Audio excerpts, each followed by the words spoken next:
সৰ্বপ্ৰথমে মই সৃষ্টিকৰ্তা ঈশ্বৰৰ কোটি কোটিবাৰ ধন্যবাদ জনাইছোঁ আৰু আমাৰ মহান গুৰুজনা আৰু গুৰুমাক হাতৰ কোটিবাৰ প্ৰণিপাত জনাইছোঁ। তেওঁৰ যোগেদি আমি আজি অন্ধকাৰৰ পৰা পোহৰ দেখিলোঁ আৰু মোৰ জীৱনত বহুত সাধ্য আছে আপোনালোকৰ আগত ক'বলৈ। মই বহুত বছৰে লাগিব, 29 বছৰ মই যি দুখ যান্ত্ৰণাত ভুগি আছিলোঁ, তথাপিতো মই এতিয়া এটা সাক্ষ্য ক'বলৈ মই বাধ্য হৈছোঁ, কাৰণ মই 6টা বছৰ বহুত আনন্দৰে থাকিলোঁ। 29 বছৰ মই যিটো ৰোগত ভুগি আছিলোঁ আৰু ইয়ালৈ 18 চনৰ অক্টোবৰ মাহত মই প্ৰভু ঈশ্বৰক পাইছিলোঁ ইউটিউবৰ যোগেদি।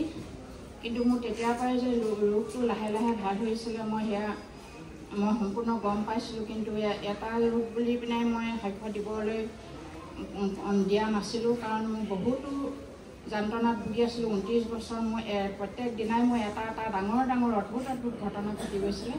সেয়েহে পিতাই কৈছে মোক লিখিবলৈ, কিন্তু মোৰ এতিয়াও মোৰ হাতত কলম ধৰিবলৈ মোৰ ভয়ে লগা হৈ যায় কি লিখিম বুলি।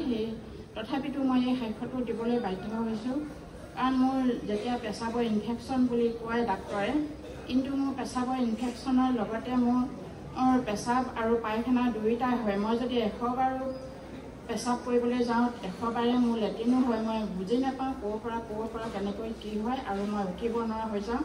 মই বাথৰুমতেই সোমাই থাকোঁ। হস্পিটেললৈ আহিব পৰাও মোৰ শক্তি নাইকিয়া হৈ যায়। আৰু ডাক্তৰক ক'লে ডাক্তৰে এনেকুৱা বেমাৰ দেখা নাই বুলি কয়, আৰু সেয়েহে প্ৰভু মই কোটি কোটিবাৰ ধন্যবাদ জনাইছোঁ। মোৰ এতিয়া আকৌ নতুনকৈ আৰম্ভ হ'ব লৈছে। সেয়েহে মই অলপ লুকুৱাই ৰাখিছিলোঁ নে কি নাজানো, মই দিয়া নাছিলোঁ। এতিয়া মই আপোনালোকৰ সকলোৰে আগত মই এই বেমাৰটো যাতে আকৌ নহয় আৰু প্ৰভুৰ ওচৰতো কোটি কোটিবাৰ ধন্যবাদ জনাইছোঁ। মই যেনেদৰে 6টা বছৰ মই প্ৰভুক পালোঁ, তেনেদৰে মই শান্তি আছিলোঁ। আজি মোৰ আকৌ আৰম্ভ হোৱাৰ কাৰণে মই এই সাক্ষ্যটো দিবলৈ বাধ্য হৈছোঁ, আৰু মোৰ 29 বছৰ সাক্ষ্যবোৰ মই লাহে লাহে কেনেকৈ দিব পাৰোঁ মই চেষ্টা কৰি যাম। প্ৰত্যেক দিনেই প্ৰত্যেকটো অঘটন ডাঙৰ ডাঙৰ ঘটনা ঘটি গৈছিলে, তাৰ পৰা মই সকলো ফালৰ পৰা মই মুক্তি পালোঁ। ধন্যবাদ প্ৰভু, ধন্যবাদ।